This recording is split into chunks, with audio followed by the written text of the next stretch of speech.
मंडळी, यंदा पावसा थोडा उशिरा सुरू झाला, पण जसा सुरू झाला आपण पाहिलं की 4-5 दिवसातच खूप मोठ्या प्रमाणात पाऊस पडतोय आणि त्याचा काहीसा परिणाम हा देहू आणि आळंदी या दोनही तीर्थक्षेत्रांवर पडतोय. सोबतच प्रशासनाने सुद्धा सांगितलंय की काहीही झालं तरी आळंदीत किंवा देहूमध्ये गर्दी करण्यापेक्षा तुम्ही सरळ पुण्याकडे या, तुमच्या मागे मागे पालखी येईल. तरीही अनेक वारकरी विठुरायाच्या श्रद्धेने देहूमध्ये आलेले आहेत. प्रशासनाने सांगितलं की देहूमध्ये गर्दी करू नका, पण कुठेतरी आपली श्रद्धा असते की नाही, एकदा मला पालखीला पाहायचं आणि चालायला सुरुवात करायची. तर याविषयी तुम्ही काय सांगाल?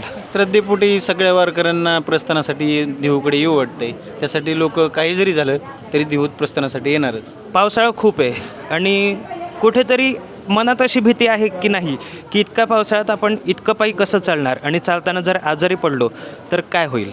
या वारीचा नशाच अशी असते की हा माणूस वारीसाठी वर्षभर वाट आतुरते पाहत असतो आणि त्यानंतर या वारीसाठी आषाढी वारी जशी एक जवळ येईल प्रस्थानाची वाट बघून हा वारकरी तसा तसा वेग इकडं वाढवतो देहूकडे येण्याचा. किती वर्षांपासून तुम्ही वारीमध्ये सहभागी होत आहे? 5 वर्ष झाले. 5 वर्षात यावर्षी जसा अनुभव आला तसा काही अनुभव आलेला आहे काय आधी, की खूप अतिवृष्टी झाली आणि त्याच्यामुळे कुठेतरी मनात लोकांच्या भीती आली असेल? नाही. प्रथमच वर्ष आहे की खूपच अतिवृष्टी झाली. नाव काय? नारायण बबन टापरे, कुठून आला आहात? भगतवाडी, तालुका करमाळा. करमाळा. किती दिवसांपासून इथे मुक्काम करत आहात? मुक्काम 2 दिवस झाले इथे. 2 दिवसांपासून. काय भावना आहे वारीविषयी मनात? वारी आनंद वारी असते. वारीला माणसं वारकरी मिचत नाहीत. पाऊस येऊ, ऊन येऊ, वारा येऊ, काय येऊ, वारीला वारकरी येणारच. सरकारने शासनाने जरी सांगितलं तरी कशी बी लोक चालत ही कुठनं बी येतात. लोक जरी विष्ट्या रेल्वे बंद केली, माणसांचा मार्ग बंद केलेत, तरी लोक चालत इथं हजर झालेले आहेत. भरपूर भाविक दाखल झाले इथे देहूमध्ये. आणि आता हा तुमचा प्रवास कितीतरी दिवसांसाठी राहणार आहे आणि तो चालतच राहणार आहे, तर काय मनाची तयारी कशी केलेली आहे? हे 18 ते 20 दिवस प्रवास चालतोय. 20-22 दिवस प्रवास चालतो. माणसं चालतात, काय अडचण नाही. ती सांभाळून घेणारा तोच आहे भगवंत. त्यामुळं वारीचं काय माणसं आनंदाने वारीला माणसं जातातच. अतिवृष्टीबद्दल काय सांगाल?